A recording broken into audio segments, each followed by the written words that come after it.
I never thought my life would turn out this way.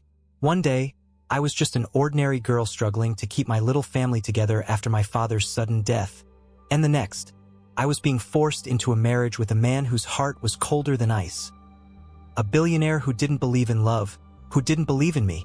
My name is Amara, and this is the story of how one night changed everything. After Papa died, Mama's health collapsed under the weight of debts he left behind. Hospitals, loans, creditors. Every knock on our door felt like another storm. I was barely 23, fresh out of school, with dreams bigger than my small world.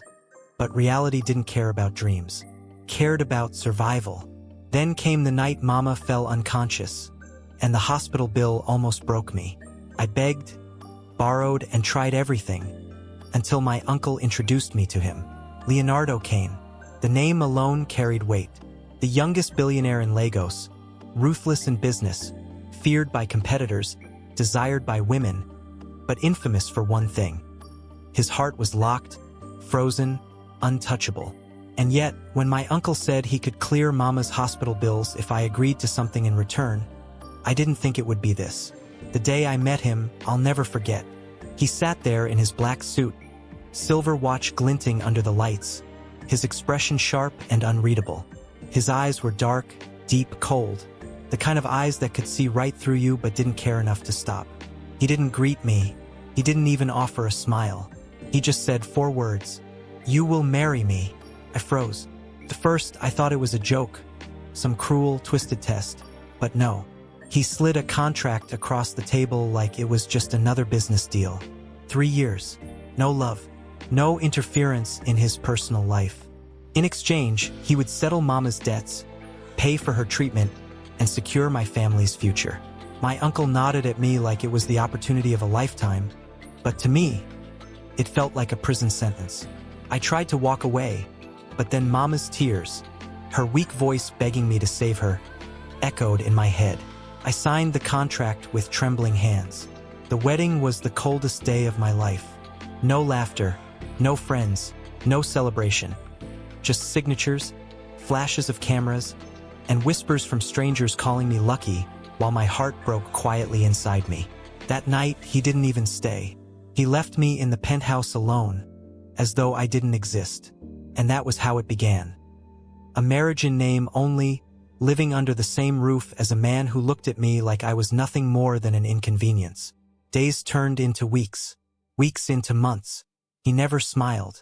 He never touched me.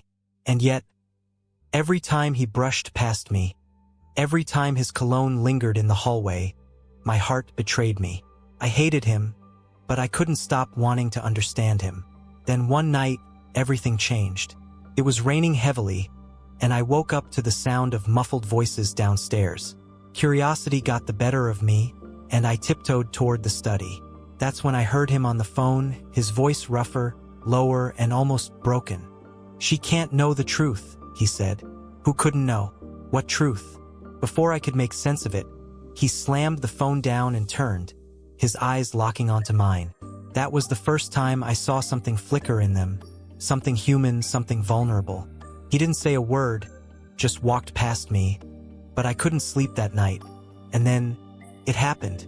3 nights later, during a charity gala, a woman walked up to him, kissed his cheek, and whispered something in his ear. His jaw tightened, his grip on his glass shattered, and before I knew it, he grabbed my hand and dragged me out of the hall. That night, for the first time, he kissed me. It wasn't soft. It wasn't gentle. It was intense, desperate, like he was fighting against something he couldn't control. My mind screamed to push him away, but my body betrayed me. That one kiss, it ignited something neither of us could put out. But just when I thought maybe, just maybe, we were beginning to find each other, everything fell apart. The next morning, I woke up to headlines splashed across social media. Billionaire Leonardo Kane, secretly married mistress while living with new wife. My blood ran cold before I could confront him. He walked into the room, face unreadable as ever, and said 5 words that shattered me completely. "Don't believe everything you see." But how could I not when the picture was right there? Him, and another woman wearing a ring identical to mine. And that was when I knew I had to uncover the truth, no matter what it cost me. I woke up to the faint sound of soft music playing somewhere in the mansion, my head throbbing slightly from all the crying I did the previous night. The bed felt too big, too cold, too lonely. Yet the memory of what happened with Leonardo the night before burned against my skin. That one unexpected moment when his coldness cracked, when his hands touched me, when his lips claimed mine. It felt like the world had stopped spinning. But this morning he was gone. Again. No note, no explanation, just emptiness. I dragged myself out of bed and stepped into the hallway, only to hear muffled voices downstairs. My chest tightened when I recognized Leonardo's voice. Deep, commanding, and cold as ever. But there was another voice, a woman's voice. My steps slowed as I crept closer, each word slicing into me like glass. "Leonardo, you promised me," the woman said, her tone desperate. "You said you'd fix this. You said you'd handle her." I froze behind the marble pillar, my heart pounding so hard I thought they'd hear it. Her? Were they talking about me? "I told you, Elena." Leonardo's voice was clipped, harsh. "This isn't the time or the place. Stop coming here unannounced." "I can't," she whispered, her voice breaking. "I'm running out of time, Leo. Our baby." My breath caught in my throat. Baby? My fingers trembled against the cold pillar. The world around me blurred as Elena's words echoed inside my skull. Before I could process what I'd heard, Leonardo's footsteps thundered in my direction. I spun around, but he was faster. He caught my wrist, spinning me to face him. "What are you doing here?" he asked, his stormy gray eyes locking on mine. I swallowed hard, forcing my voice to stay steady even though my chest was tight. I came down to get some water." His gaze flickered to the shadows where Elena was standing, then back at me. There was a warning in his eyes, something unspoken, and it terrified me more than his anger ever did. "Go back upstairs, Isabella," he said softly, too softly, like a command cloaked in silk, but I couldn't move, couldn't breathe. My voice cracked as I whispered, "Who is she, Leonardo? And why is she talking about a baby?" His jaw clenched. For a moment, something dark and unguarded flashed in his eyes. But then it was gone, replaced by his usual cold mask. "You're overstepping," he said flatly. "Go back. Now." I wanted to scream, to demand answers, but something inside me, maybe pride, maybe fear, forced me to turn away. I climbed the stairs with shaking legs, shutting the door behind me as silent tears streamed down my face. But that night I couldn't sleep. Every whisper, every glance, every cold touch replayed in my head. So I did the one thing I swore I wouldn't do. I followed him. Around midnight, Leonardo left the mansion. He thought I was asleep, but I wasn't. I grabbed my coat, my heart hammering, and slipped into a cab. I told the driver to follow his black Mercedes. The drive led us to an abandoned part of the city, a place I'd never been before. His car stopped outside an old, worn-down orphanage. My brows furrowed in confusion as I watched him step out. His cold, arrogant aura replaced by something I'd never seen before, something almost tender. He entered the building, and curiosity burned through me like wildfire. I followed quietly, pushing the heavy wooden door open just enough to peek inside. And then I saw him. Leonardo was kneeling on the floor, surrounded by little children. They clung to him, laughing, calling his name. There was no arrogance, no coldness, just raw, unguarded emotion. One little boy hugged him tightly, and Leonardo pulled him close, whispering something I couldn't hear. I covered my mouth to stifle a gasp, my chest aching. Who was this man? The same man who treated me like I was nothing, yet looked at those kids like they were his entire world? And then, I saw her, Elena. She stepped out of one of the rooms, holding a frail little girl in her arms. The child looked sick, her skin pale and thin. Elena's face was wet with tears as she whispered something to Leonardo, and he immediately scooped the little girl into his arms, holding her as though she was made of glass. In that moment, it hit me. The baby Elena spoke about wasn't hers. It wasn't theirs. It was this little girl. But before I could process it, Leonardo's sharp voice cut through the silence. "You shouldn't be here, Isabella." I froze. He was standing right behind me. I turned slowly, meeting his burning gaze. His hand brushed over my wrist. Not harsh this time, but trembling, almost pleading. "You have no idea what you've just walked into," he whispered, his voice low and heavy. "Go home, Isabella, please." But I didn't move. My heart pounded as I looked into his eyes, and for the first time since we married, I saw him, truly saw him. "Then tell me the truth, Leonardo," I breathed. "Tell me, who are you?" He stared at me for a long moment, his jaw tight, his eyes dark with secrets he wasn't ready to share. And then, just as he opened his mouth to speak, a loud gunshot shattered the night. Children screamed. Elena dropped to the floor, shielding the sick girl. Leonardo shoved me behind him, his arm like steel as he hissed, "Don't move." The door burst open. 3 masked men stormed in, and that's when I realized I had just stepped into a world far darker than I ever imagined. Leonardo stood by the window, his jaw clenched, his knuckles white as he gripped the glass tightly. Isabella's voice trembled as she asked again, "Why did you marry me, Leonardo? Tell me the truth." He turned slowly, his piercing gaze locking onto hers, and for the first time, there was no anger, only deep pain. "You want the truth?" he said, his voice low and dangerous. "I married you to protect you, Isabella. You are not my enemy. You are my only salvation." Isabella's eyes widened in shock, confusion flooding her mind. "Protect me? From who?" she asked, her voice breaking.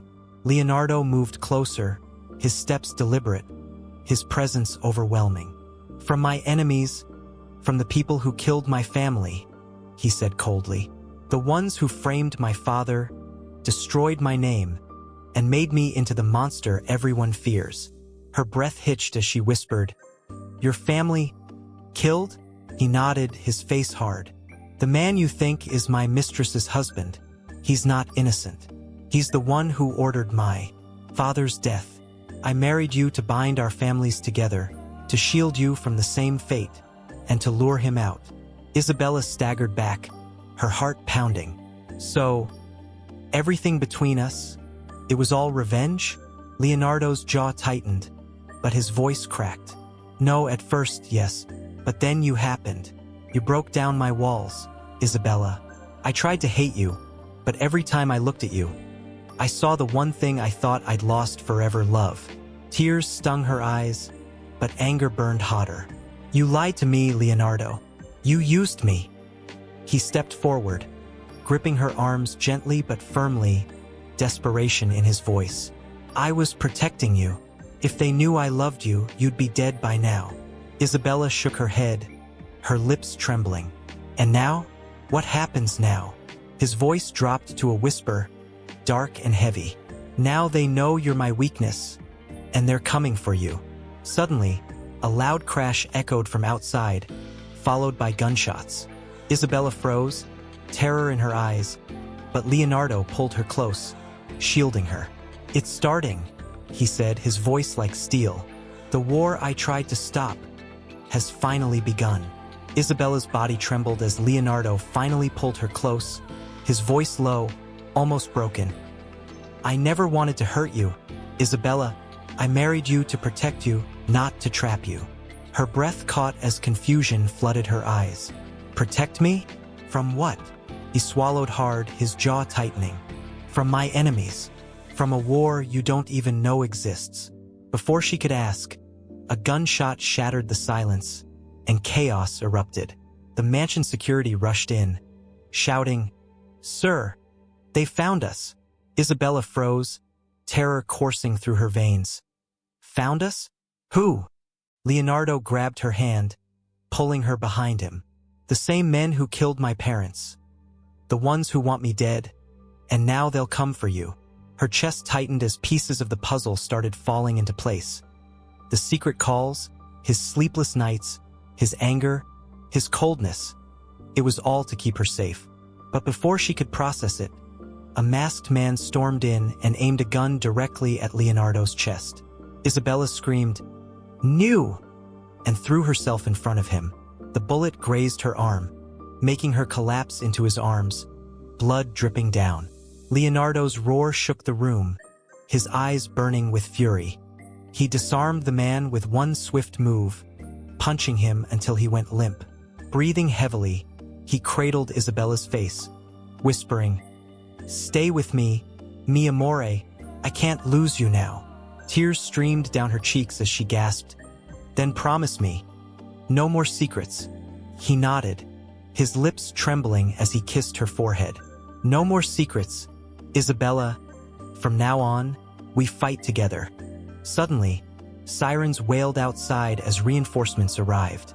The enemy was captured, but Leonardo knew this wasn't over. His past was still haunting him, but now he had something worth living for her. When they got home, inside their home, Isabella tightened her grip on his shirt. Her voice shaky but determined, her hands trembled as she stood before him, heart pounding wildly. For the first time since she entered his world, there were no walls between them, no secrets, no lies. Isabella's chest rose and fell as she searched his eyes, desperate to find the man behind the scars of his past. "Why didn't you ever touch me if you cared about me?" she whispered, her voice breaking. She couldn't help it, she was still in doubt. She wanted to know if he found her attractive at all to not touch her up till now. Leonardo's jaw clenched, his breathing deep and uneven. He stepped closer, his presence towering over her, his voice low and rough, almost sinful. "Because," he rasped, "every time I looked at you, Isabella, I wanted you. I've wanted you from the moment you stumbled into my life. But I couldn't. Not until I was sure I'd never become the monster I swore to protect you from." She gasped softly, the heat between them unbearable now. His confession wrapped around her like fire, burning through every doubt, every fear. "Leonardo," she breathed, barely a whisper. That was all it took. In one slow, hungry motion, he reached out and cupped her face, his thumb brushing her trembling lips. Their foreheads touched, breaths mingling, hearts racing as if the universe had finally aligned just for them. "I thought staying away would keep you safe," he murmured, his voice husky and strained. "But every second I denied myself, I died a little inside. I don't want to fight this anymore. I don't want to fight us." And then his lips claimed hers. The kiss was desperate, deep, and intoxicating. A storm of passion bottled for far too long. Isabella melted into him, her fingers threading through his hair as he pressed her closer, one hand cradling her lower back, the other gripping her waist like he'd never let go. Every second carried the weight of unspoken desires. Every breath fueled the fire they both tried to suppress. His restraint was there, trembling at the edges, but he kissed her like a man who had found his home. When they finally pulled away, breathless and undone, he rested his forehead against hers, his voice low but steady, filled with raw conviction. "No more lies, Isabella. No more running. Whatever comes, we face it together." Her tear-brimmed eyes met his, shimmering with equal determination. "Together," she whispered, her lips brushing his as she said it. And for the first time in forever, they both believed it. If you enjoyed this story, don't forget to like, comment, and subscribe. Your thoughts mean a lot to me. And trust me, tomorrow's story is even more shocking. You won't want to miss it. Turn on the notification bell so you're the first to know.